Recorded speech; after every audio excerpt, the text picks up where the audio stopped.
2021년 9월 19일 주일 예배 하나님 앞에 드리겠습니다. 다 함께 묵상으로 기도하겠습니다.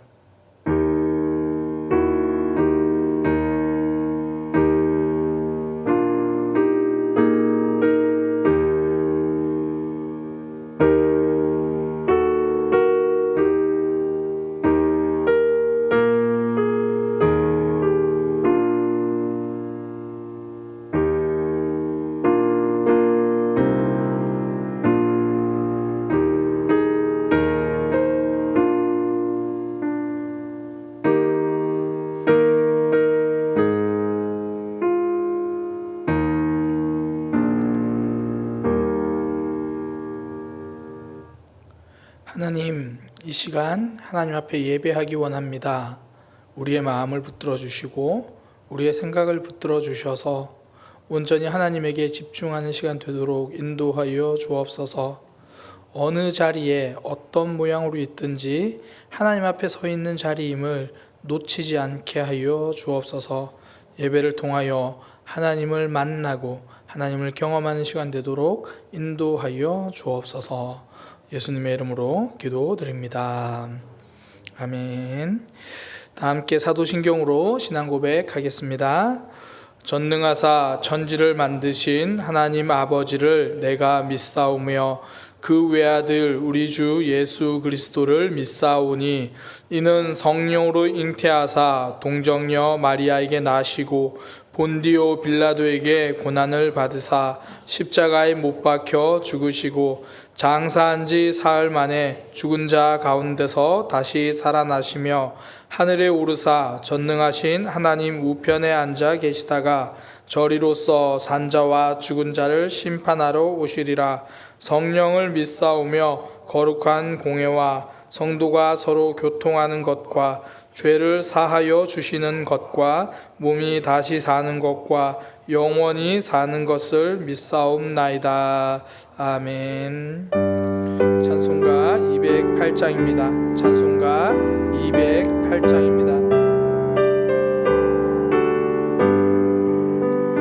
내 주의 나라와 주 계신 성전과 피 흘려 사신 교회를 늘 사랑합니다. 내 주의 교회는 천성과 같아서 눈동자같이 아끼사 늘 보호하시네. 이 교회 위하여 눈물과 기도로 내 생명 다하기까지 늘 봉사합니다.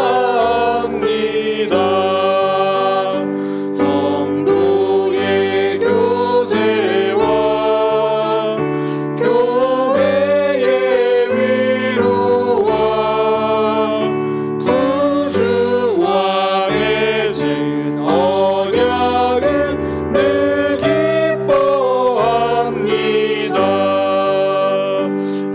하늘의 영광과 베푸신 은혜가 진리와 함께 영원히 시온에 넘치네.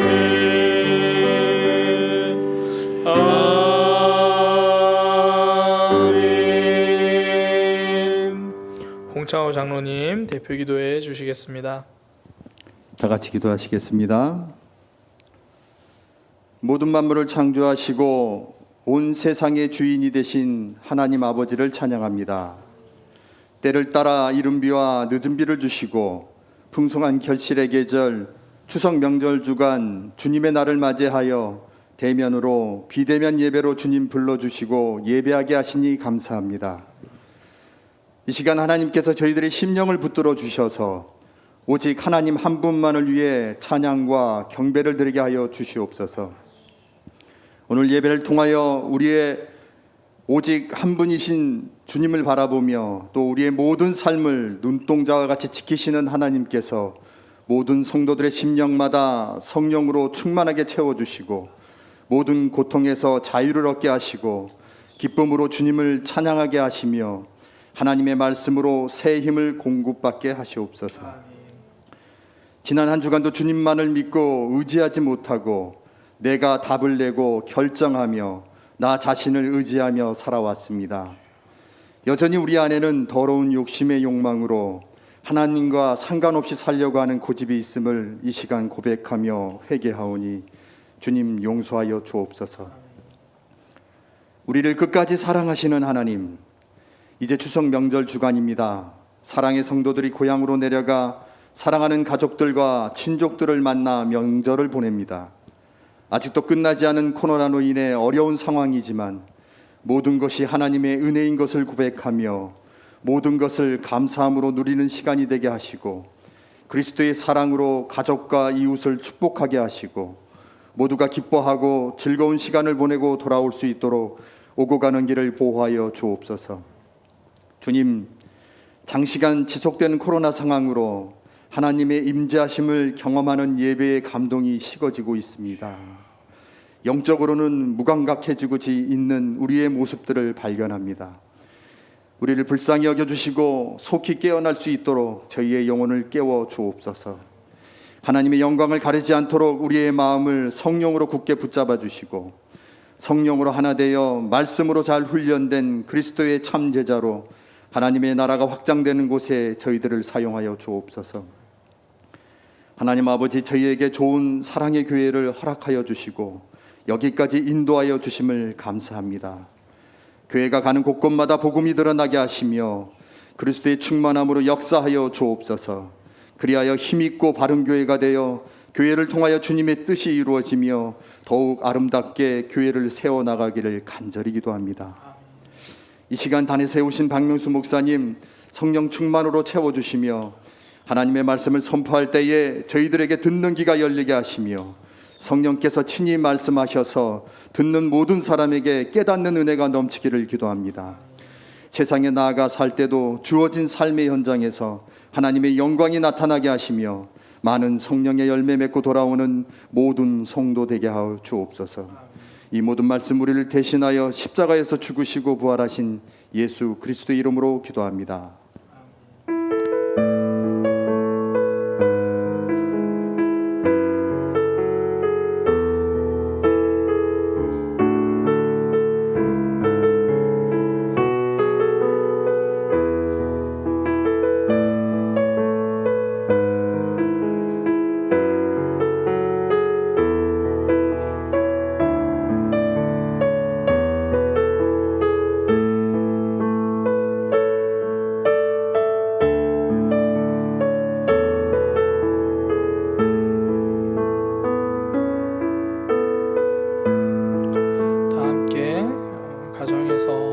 자리에서 준비하신 예물 하나님 앞에 드리겠습니다.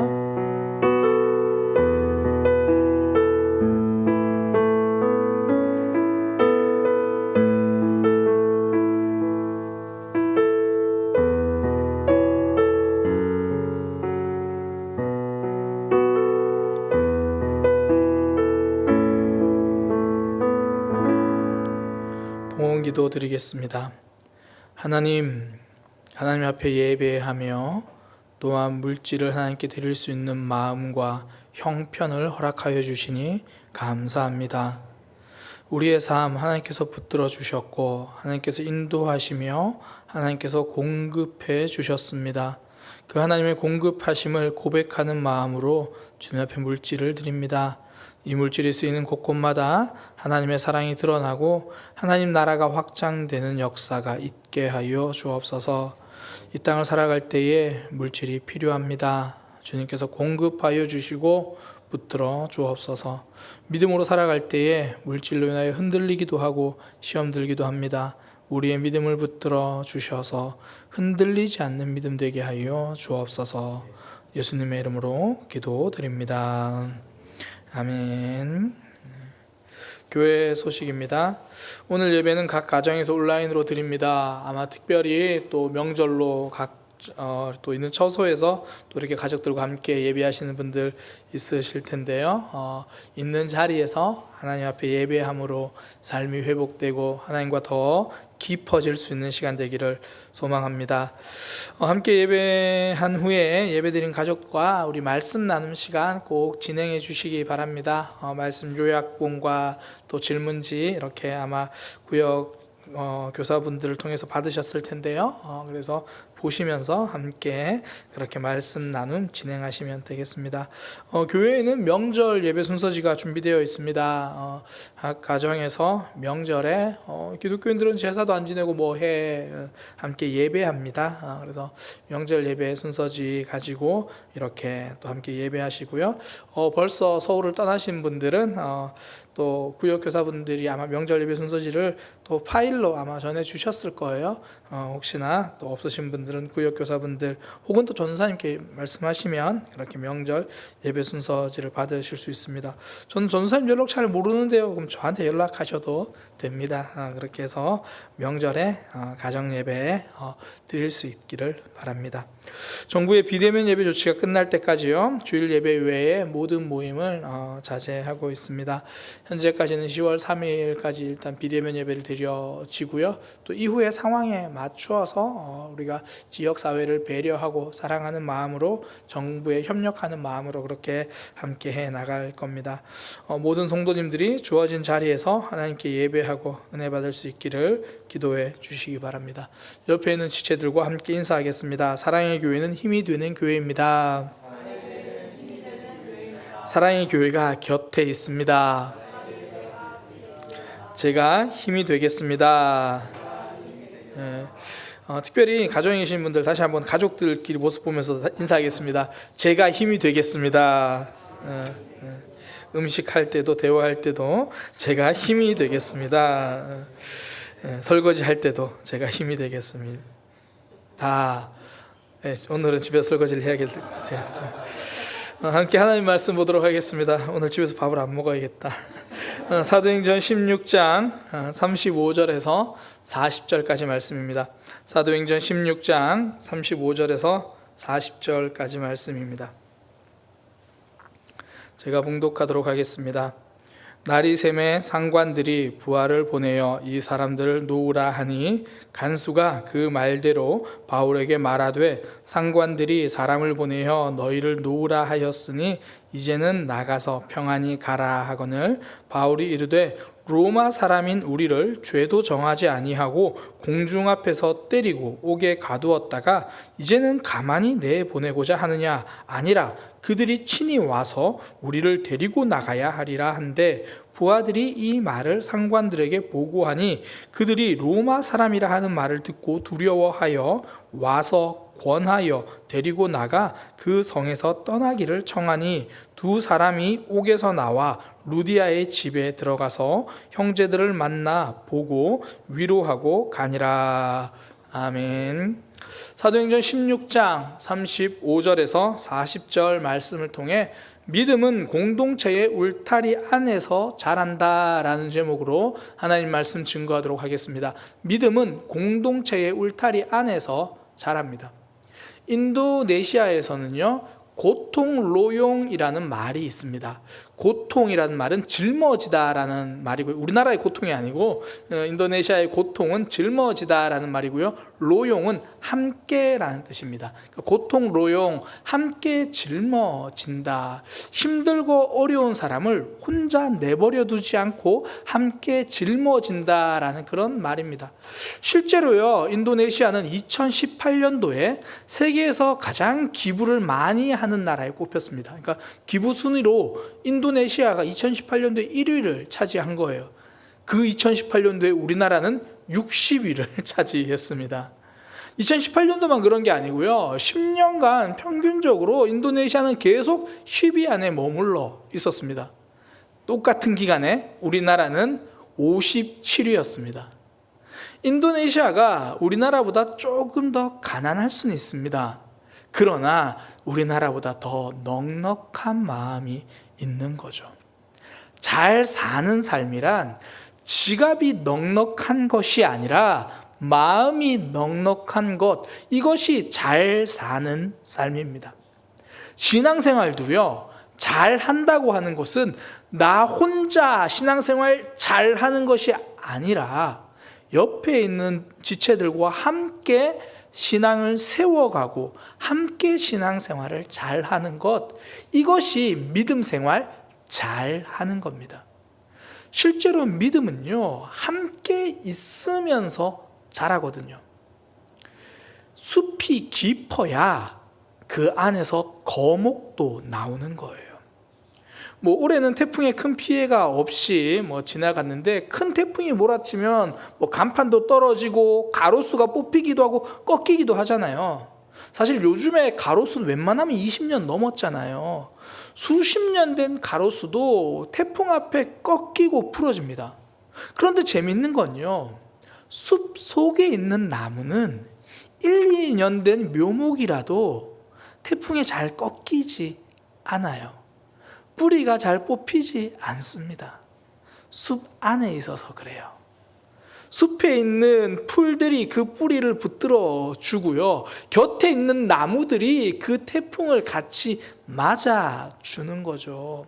그 숲에 있으니까 태풍이 불어도 꺾이지 않고 거목으로 자랄 수 있는 겁니다. 신앙생활, 믿음의 거목으로 자라기 위해서 필요한 것, 숲이죠. 울타리입니다. 이걸 가장 우리가 지금 잘 경험하고 피부로 느끼고 있는 게 이 코로나잖아요. 함께 모여서 신앙생활하고 구역 모임하고 말씀 나누고 하고 그럴 때는 신앙이 참 힘이 있었는데, 집에서 영상으로 예배하고 말씀 나눔도 없고, 그러니까 신앙의 힘이 빠지기 시작하죠. 저는 이제 월요일마다 온라인으로, 요즘 줌이라고 하죠, 온라인으로 얼굴을 보면서 신학생들과 독서 모임도 하고 글쓰기도 함께 합니다. 근데 그 모임에 처음 만나서 하는 거는 뭐냐면, 지난 한 주간의 신앙생활을 함께 나누는 거예요. 제가 처음 던지는 질문이 뭐냐면, 한 주간 하나님이 당신에게 어떤 말씀을 하셨습니까? 하나님이 한 주간 성령 하나님께서 지속적으로 당신의 삶에 하신 말씀이 무엇인가요? 이 질문을 받으면요, 순간 멈추게 돼요. 내가 하나님에게 집중하고 있었나, 그런 생각이 들거든요. 혹시 소그룹을 진행하시거나 소그룹을 하시는 분들은요, 내가 무슨 나눔을 해야 되지? 어떤 말씀을 나눠야 되지? 잘 모르겠으면 이렇게 질문하면 정말 좋아요. 한 주간 성령 하나님께서 당신의 삶에 지속적으로 말씀하시는 것은 무엇입니까? 이건요, 하나님에게 집중해야만 알 수 있는 질문이거든요. 그러니까 이 질문을 가지고 이야기하면 하나님 안에서의 나눔이 가능한 겁니다. 그 신학생들에게 그렇게 질문을 하는데요, 가장 유익한 건 저 자신이에요. 제가 정작 그렇게 질문을 하면서 저에게도 질문하는 거죠. 나는 지금 하나님의 말씀을 듣고 있는가? 하나님에게 집중하고 있는가? 그러니까 혼자서라면 놓쳤던 그런 것들을 함께 나누고 함께 하나님에 대해서 이야기하면서 붙드는 거죠. 그러니까 믿음은요, 공동체의 울타리 속에서 자랍니다. 근데 이 울타리는 밖에서 누가 만들어주는 펜스, 밖에서 누가 울타리를 쳐주는 게 아니고요, 내가 당신의 울타리가 되어주는 것이고 당신이 나의 울타리가 되어주는 거예요. 서로가 서로의 손을 잡고 함께 울타리가 되는 것, 이것이 믿음의 공동체입니다. 그러니까 도종환 시인의 담쟁이, 이런 공동체의 모습을 굉장히 잘 표현을 했죠. 담쟁이라는 시를 도종환 시인이 이렇게 썼습니다. 저것은 벽, 어쩔 수 없는 벽이라고 우리가 느낄 때, 그때 담쟁이는 말없이 그 벽을 오른다. 물 한 방울 없고 씨앗 한 톨 살아남을 수 없는 저것은 절망의 벽이라고 말할 때, 담쟁이는 서두르지 않고 앞으로 나아간다. 한 뼘이라도 꼭 여럿이 함께 손을 잡고 간다. 푸르게 절망을 다 덮을 때까지 바로 그 절망을 잡고 놓지 않는다.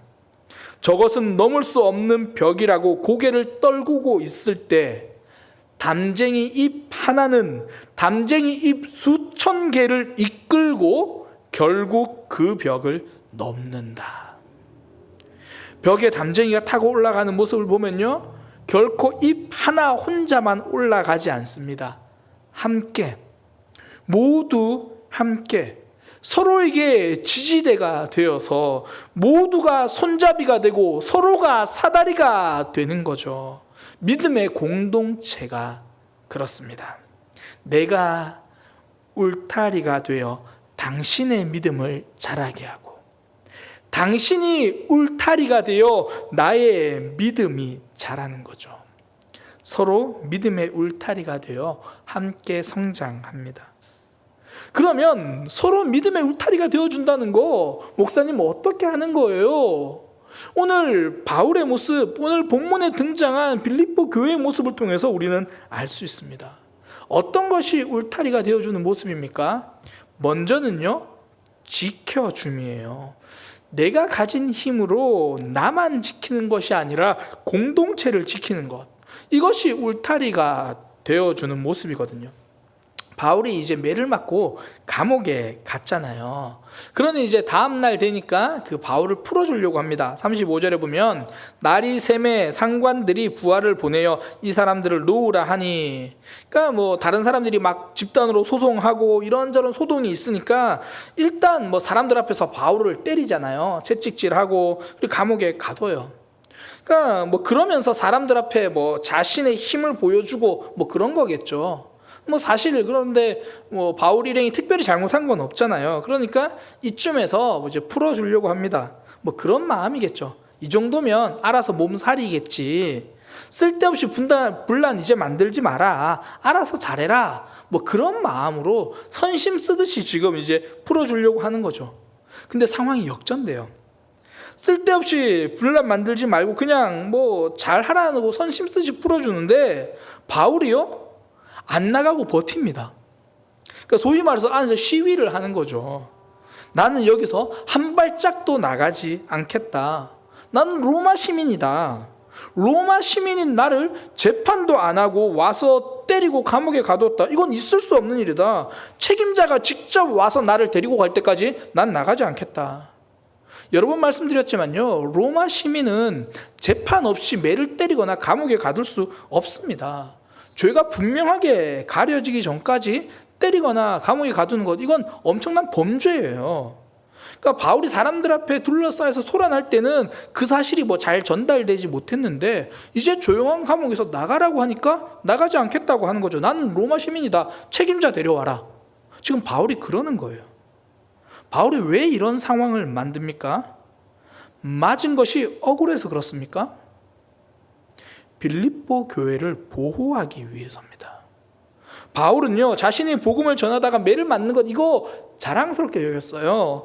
내가 예수님 믿는 사람 박해했는데 내가 이제 복음 전하다가 맞는 것, 이거 예수 그리스도의 십자가의 고난에 동참하는 거다, 영광스럽게 생각했거든요.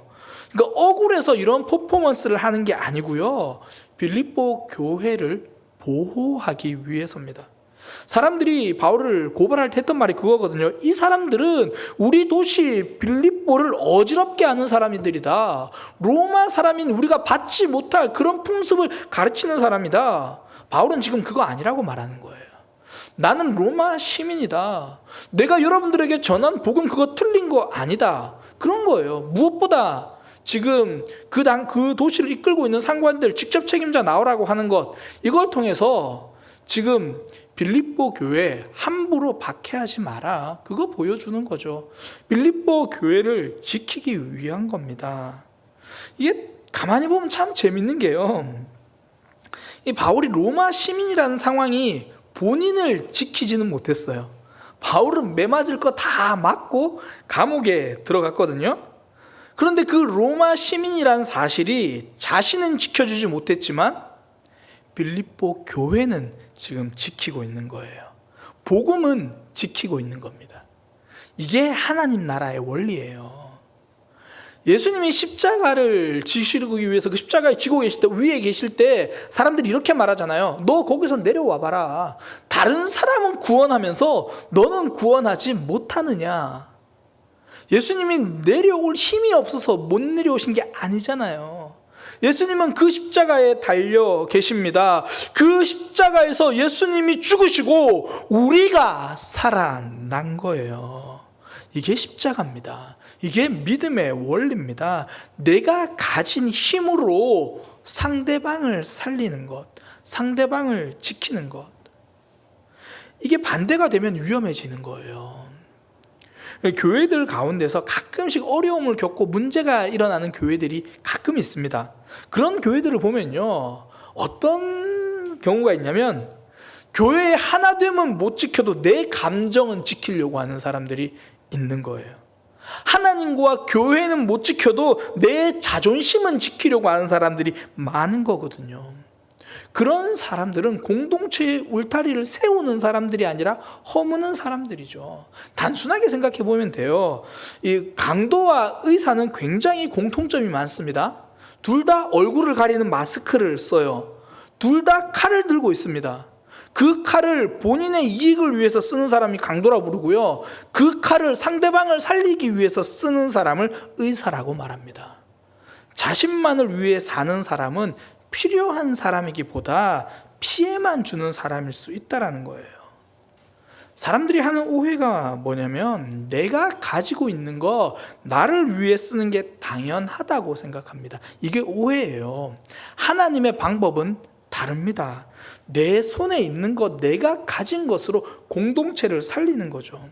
하나님의 역사가 가장 클 때는요, 내가 가진 것으로 공동체를 세우기 시작할 때, 그때 하나님의 역사가 가장 커요. 오병이어 사건이 이거잖아요. 아이가 가져왔으니까 물고기 2마리, 떡 5개, 물고기가 크면 얼마나 컸을까요? 떡 5개, 그 5가지 조각 혼자 먹으면 한 끼 도시락으로 끝날 아이의 도시락이요, 공동체를 위해서 내어놓으니까 기적의 만나가 되잖아요. 5,000명을 먹이고도 남습니다. 바울이 매를 맞는 것, 본인 자신이 매를 맞는 것은 그 로마 시민권이 바울을 지켜주진 못했습니다. 그런데 빌립보 교회가 어려움을 겪는 것은 막아준 거죠. 바울은요, 자신이 가진 것으로 공동체를 지켰습니다. 내게 있는 것을 남을 위해 사용하기 시작하는 것, 이것이 성숙입니다. 이제 명절 연휴 기간이잖아요. 어릴 때는 추석 연휴가 나만의 시간이죠. 용돈도 받는 시간이에요. 맛있는 것 먹는 시간이에요. 어릴 때라서 그래요. 어른이 되니까 달라지죠. 추석 연휴가 나만의 시간이 아니라는 걸 알죠. 돌아봐야 할 친척도 있고 찾아뵐 부모님이 계십니다. 이제 내가 용돈 받는 시간이 아니죠. 부모님에게 용돈 드리고 자녀들에게 용돈을 주는 시간이 됐어요. 이전에는 맛있는 거 먹기만 하는 시간인데 이제는 그 맛있는 거 만들어야 되고 사러 가야 되고 그런 시간이 되는 거죠. 어른이 된다는 건 나를 위해 살던 시간이 남을 위해 사는 시간으로 바뀌는 거예요. 단순히 예배만 생각해봐도 그렇잖아요. 믿음을 처음 시작할 때 예배는 대부분 나를 위한 서비스라고 인식을 해요. 예배를 통해 내가 은혜 받고 내가 회복되고 내가 살아나는 시간, 그러니까 믿음이 시작될 때는 예배가 나를 향한 서비스 이렇게 인식한다고요. 근데 믿음이 자라면 그때부터 예배가 나를 위한 서비스가 아니라 하나님을 향한 워십, 경배가 됩니다. 무엇을 받기 위한 시간이 아니라 하나님께 드리는 시간이 되는 거죠. 한 주간 나를 붙들어 주신 하나님, 나를 언제나 지켜주신 하나님, 그 하나님 앞에 나와 감사하는 시간. 내가 하나님을 잊고 있었는데 그 하나님 다시 만나는 시간, 나를 위한 서비스의 시간이 아니라 하나님에게 집중하는 워십, 경배의 시간이 되는 거예요. 그래서 신앙의 초볼 때는 대부분 예배의 형태나 모습에 관심을 갖잖아요. 예배의 형태가 이랬으면 좋겠다, 예배 모습이 이랬으면 좋겠다. 믿음이 성장하면 내 모습과 내 형태에 관심을 갖잖아요. 예배 드리는 내 모습이 이래야겠다, 예배 드리는 내 형태가 이래야겠다.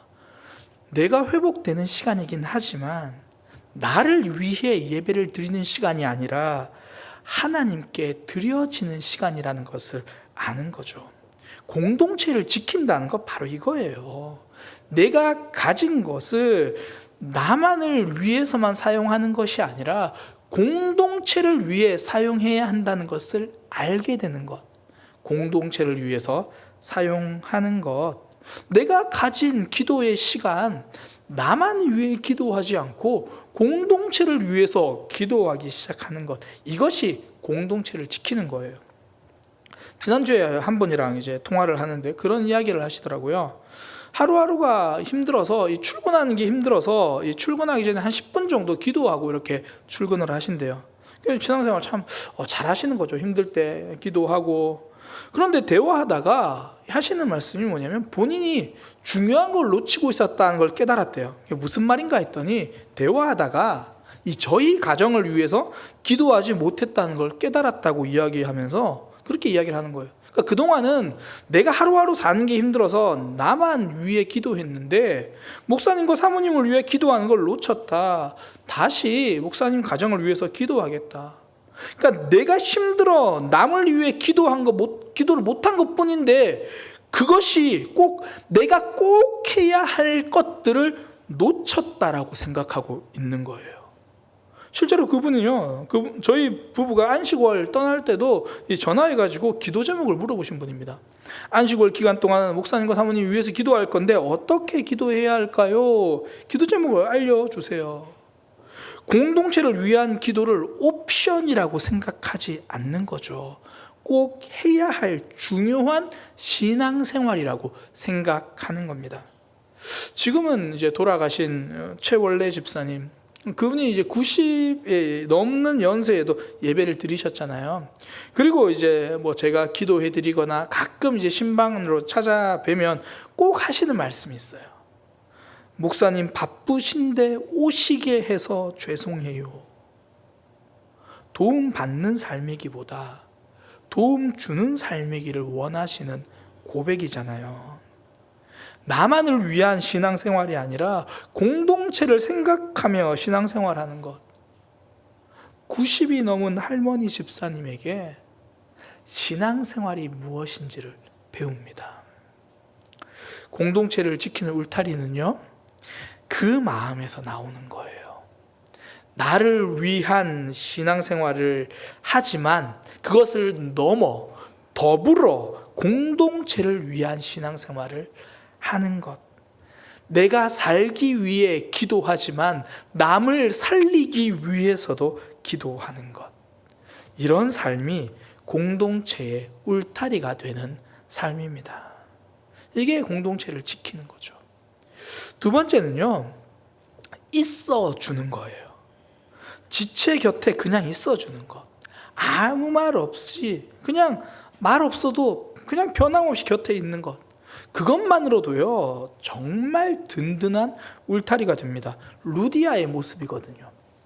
루디아는 빌립보에서 복음을 전할 때 처음으로 예수님 믿은 사람이잖아요. 이전에도 한번 말씀드렸는데 그 루디아는 끝까지 바울 일행을 섬깁니다. 그 끝까지라는 말 속에는요, 바울이 감옥에 들어가서도, 그러니까 나도 위험할 수도 있는 상황인데도 불구하고 끝까지 바울 편이 되어 있는 거죠. 그러니까 바울이 감옥에서 나와가지고 제일 먼저 들른 곳이 바로 루디아의 집이잖아요. 그러니까 바울이 감옥에 나오자마자 루디아의 집에 들러서 거기 있는 성도들과 루디아를 위로합니다. 자신을 위해서 기도하고 염려하고 있는 그들을 알고 있는 거죠. 그러니까 루디아와 함께한 빌립보 교회 성도들은요, 바울이 감옥에 들어갔다고 해서 그들의 마음이 변하지 않습니다. 내 살 길을 찾아가는 것이 아니라 여전히 바울 곁에 있는 거죠. 이 루디아의 집에서 시작한 빌립보 교회는요, 정말 변함없이 바울을 섬기고 사랑합니다. 이후에 이제 바울이 나중에 로마에 있는 감옥에 갇히기도 하거든요. 그때 빌립보 교회에 편지를 보내요. 그 편지가 빌립보서인데 이 빌립보서를 쭉 읽어보면요, 빌립보 교회는 참 변함없이 바울을 사랑하고 섬기는구나, 그런 마음이 들어요. 이 감옥에 갇힌 바울이 병들었다는 소식을 듣고 사람을 보내서 이 바울을 돌보게 합니다. 또 빌립보서 4장 뒷부분에 보면 바울이 선교를 할 때 여러분들이 보내준 선교 헌금이 정말 힘이 되었습니다. 그것이 여러분들이 신앙을 세워가는 길입니다. 그런 이야기를 해요. 그러니까 빌립보서에 보면 그런 고마움의 이야기가 참 많아요. 모든 서신서가 다 그랬던 건 아니에요. 예를 들어 고린도 전서 후서 같은데 보면요, 바울이 보낸 내용이 보면 여러분들이 자꾸 나보고 사도가 아니라고 그러는데 나 진짜 사도예요, 그렇게 이야기하는 서신도 있습니다. 빌립보서는 정말 바울이 고맙다는 표현이 다른 서신서보다 유독 많아요. 바울이 감옥에 있을 때도, 가장 어려울 때도 곁을 지켜준 교회, 빌립보 교회죠.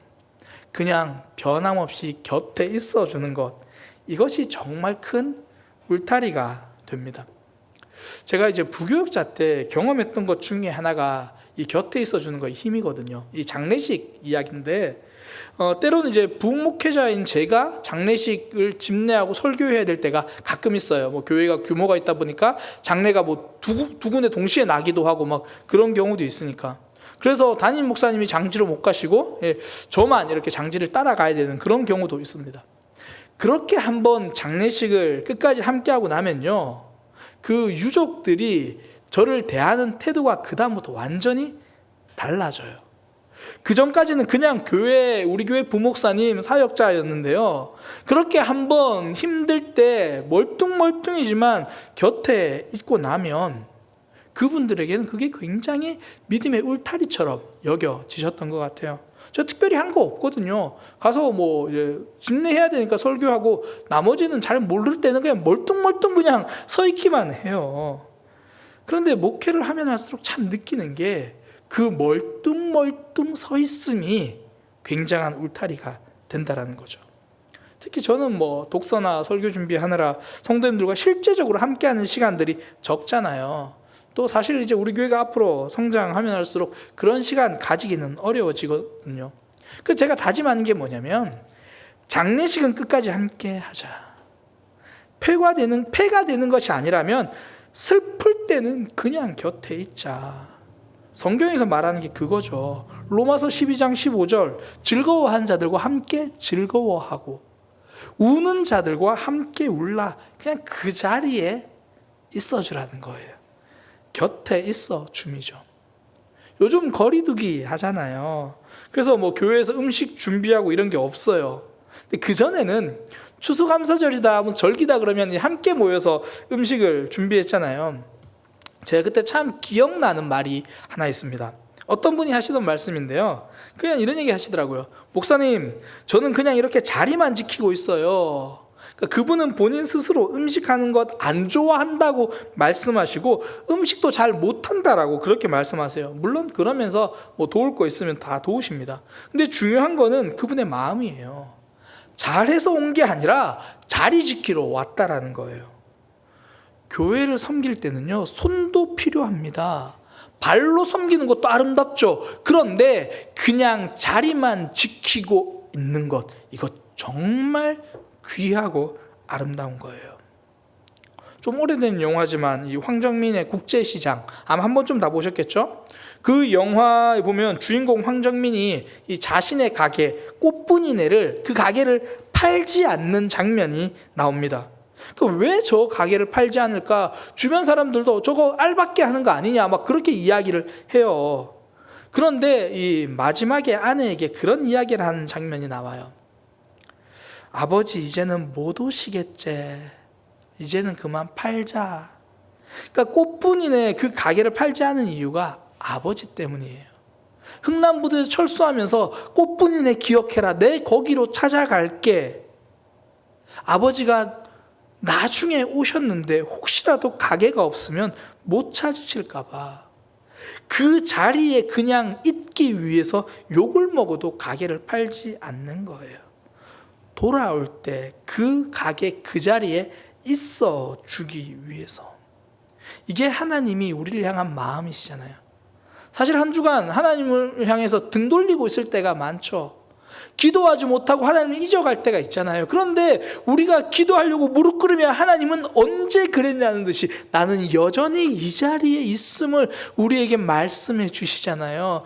우리에게 보여주시잖아요. 예배의 자리가 그 자리죠. 기도의 자리가 그 자리죠. 하나님은 변함없이 우리 곁에 있음을 알려주시잖아요. 그게 힘이 되고 그게 위로가 되고 그것만으로 오늘 하루 살아갈 힘이 생기잖아요. 우리 교회도 그래요. 우리 교회 성도님들 중에서 소위 말해서 이름만 올려져 있는 분들이 지금 있거든요. 장기 결석자인 분들. 근데 구역 교사분들이 그런 분들에게도 말씀을 보내고 기도문을 보내요. 뭐 단체 카톡으로 올리는 거 말고 개인적으로 보내실 때가 있거든요. 그런 모습이 곁에 있어주는 모습이죠. 사실 대답 없는 사람에게 이 메시지를 개인적인 메시지를 보낸다는 거 쉽지 않아요. 그런데 우리는 언제나 이 자리에 있습니다. 이걸 알려주는 거잖아요. 뒤돌아보면 그 자리에 그대로 있는 거. 이걸 알려주는 거죠. 곁에 있어주는 거예요.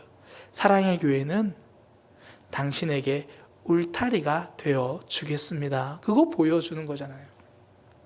이정록 시인의 의자라는 시가 있습니다. 의자.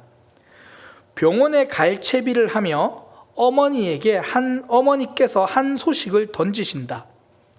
허리가 아프니까 세상이 다 의자로 보여야. 꽃도 열매도 그게 다 의자에 앉아 있는 것이요. 주말엔 아버지 산소 좀 다녀와라. 그래도 큰애 네가 아버지한테는 좋은 의자 아니었냐. 싸우지 말고 살아라. 결혼하고 애 낳고 사는 게 별거냐. 그늘 좋고 풍경 좋은 데다 의자 몇 개 내놓는 거요. 그냥 곁에 올 수 있게 의자가 되어주는 것.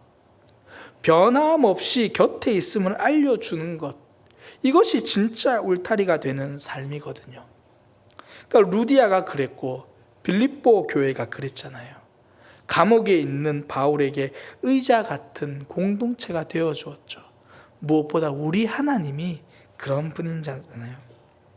지금 코로나 시기로 거리 두기 중에 있습니다. 코로나 시기에 거리 두기는 필수죠. 또 그만큼이요. 마음은 곁에 있기가 필수입니다. 만나지 않아도 곁에 있음을 알려주는 거죠. 9월 기도 제목 받으셨을 거예요. 뭐 그걸 보고 기도하고 계시겠죠? 기도만 하는 것이 아니라 그 기도 제목 보고 전화 한 통에 안부를 묻는 것. 기도 제목 보니까 이런 문제가 있는데 잘 해결은 되었어? 카톡 한번, 메시지 한번 보내는 것. 이게 사랑의 교회가 곁에 있다는 것을 알려주는 거죠. 당신이 혼자가 아니라는 것을 알려주는 겁니다. 숲이 있어야 나무도 자라고 동물도 자랍니다. 성도는요, 서로에게 숲이 되고 울타리가 됩니다. 그 울타리에서 우리 모두의 믿음이 자라는 거예요. 공동체를 지키는 울타리는요, 공동체를 위한 마음으로 세우는 거예요. 나만을 위해 신앙생활을 하는 것이 아니라 나를 위해 신앙생활을 하지만 더불어 공동체를 위해서도 신앙생활하는 것. 내가 살기 위해 기도하지만 남을 살리기 위해서도 기도하는 것. 이런 삶이 공동체의 울타리가 되는 거고요. 또 하나는 그냥 곁에 있어주는 것. 누군가 뒤돌아봤을 때 여전히 곁에 있다라는 것을 알려주는 것. 당신은 혼자가 아니다라는 것 알려주는 것. 그때 공동체의 울타리는 세워집니다. 세워지는 거예요. 사랑의 교회는 힘이 되는 교회입니다. 사랑의 교회가 곁에 있습니다. 제가 울타리가 되겠습니다. 우리 그런 마음으로 함께 찬양하기 원합니다. 우리에게 소원이 하나 있네. 우리에겐 소원이 하나 있네. 주님 다시 오실 그날까지 우리 가슴에 새 주님의 십자가 사랑, 주의 십자가 우리 사랑 교회를 사랑케 하네. 교회를 사랑케 하네 주의 교회를 향한 우리의 마음, 주의 교회를 향한 우리 마음 희생과 포기와 가난과 고난, 희생과 포기와 가난과 고난 때로는 힘들고 아파도 공동체를 세우겠습니다. 죽음조차 우릴 막을 수 없는 우리 사랑의 교회가, 우리 공동체가 이 땅의 희망입니다. 하나님, 서로가 서로를 돌아보게 하소서. 교회를 교회되게 예배를 예배되게 나를 사용하여 주옵소서. 우리를 사용하소서. 진정한 부흥의 날 오늘 임하도록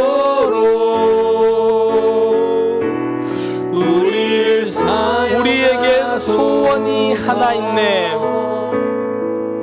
우리에겐 소원이 하나 있네. 하나님, 끝까지 공동체를 지키겠습니다. 주님 다시 사랑하는 오실 지체들 옆에 그날까지 있겠습니다. 곁에 있어 주겠습니다. 나의 시간을 드리겠습니다.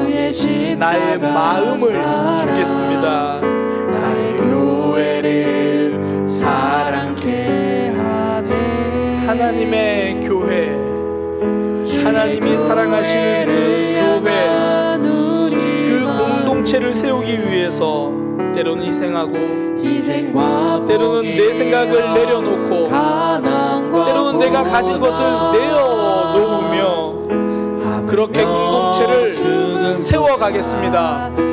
힘들고 어려워도 공동체의 울타리를 내 손으로 만들어 가겠습니다.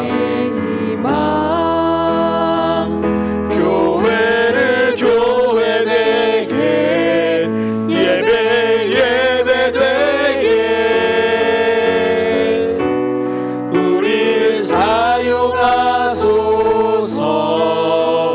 진정한 부흥의 날 오늘 임하도록 우리를 사용하소서. 성령 안에 예배하리라. 성령 안에 예배하리라.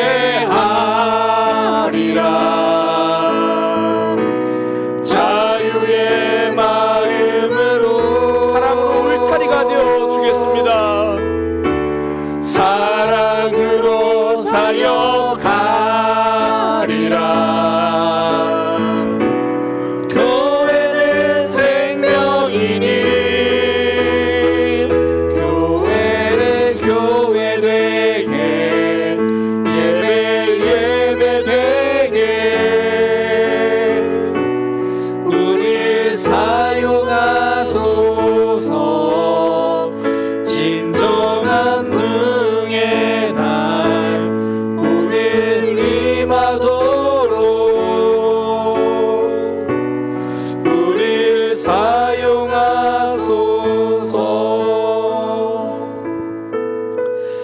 하나님이 바울을 향한 계획은요, 태초부터 있었어요. 바울이 어머니 뱃속에 있을 때부터 바울을 향한 계획을 준비하고 계셨습니다. 그렇게 바울에게 로마 시민권을 하나님은 마련해 주셨어요. 그게 나 혼자 잘 살라고 만들어 주신 것이 아니라 그걸 통해 교회를 세우고 지켜가라고. 우리에게도 하나님이 능력을 주십니다. 공동체를 세워가고 지켜가라고. 우리의 힘으로 하는 것이 아니라 하나님이 주신 힘으로 하는 거예요. 하나님은 항상 사명을 맡기시면 능력도 주십니다. 하나님, 공동체를 세워가기 위해 하나님이 주신 능력을 의지하겠습니다. 우리 그렇게 기도하고요. 무엇보다 늘 우리 곁에 계신 하나님, 우리도 지체들 곁에 서겠습니다. 그렇게 함께 기도하겠습니다. 공동체를 위한 능력을 주옵소서. 공동체 곁에 설 수 있는 용기를 주옵소서. 그렇게 함께 기도하겠습니다. 하나님, 나 혼자의 힘으로 나 혼자만 신앙생활 열심히 하겠다고 몸부림치지 않겠습니다. 하나님이 주시는 힘으로 더불어 함께 세워가겠습니다. 주님, 나 하나 사는 것도 버겁다고 말하기 전에 하나님이 주신 힘을 의지하며 옆에 있는 이들을 세워가겠습니다. 주님, 나를 위해서 신앙생활을 하지만 더불어 공동체를 위해서도 신앙생활을 하겠습니다. 내가 살기 위해 기도하지만 남을 살리기 위해서도 기도하겠습니다. 하나님이 주신 힘, 능력, 이 삶이 공동체를 세우기 위해서 주신 것이라는 것 놓치지 않겠습니다. 누군가의 곁에 있겠습니다. 누군가에게 곁을 내어주겠습니다. 뒤돌아보면 여전히 그 자리에 있다는 것 알려주겠습니다. 사랑의 교회가 우리 공동체가 힘이 될 수 있도록 그 울타리를 제가 만들어 가겠습니다. 저의 삶이 울타리가 될 수 있도록 주여 힘 주시옵소서. 능력 주시옵소서. 든든히 서 있는 울타리가 될 수 있도록 부족하고 연약한 우리를 주님께서 지켜주시고 인도하여 주옵소서. 하나님 덕분에 제가 혼자가 아닌 것처럼 저를 통하여 지체들이 혼자가 아니라는 것을 보여주게 하여 주옵소서. 하나님, 내가 어떤 모습이든지 내 곁에 계시는 하나님, 지체들을 곁에 있어줄 수 있는 용기가 있게 하여 주옵소서. 진정한 풍의 날 하나님, 역사하여 주옵시고 인도하여 주옵소서. 주님, 울타리가 되는 삶 걸어가겠습니다. 하나님, 공동체의 울타리가 될 수 있는 그런 삶이 되겠습니다. 사랑하는 지체들의 손을 잡아주고 그들에게 힘이 되겠습니다. 어떨 때는 나 혼자 신앙생활 하는 것도 참 버거운데, 그럼에도 불구하고 하나님이 힘 주시겠다 약속하셨으니 지체들의 손 잡아주며 신앙생활 하겠습니다.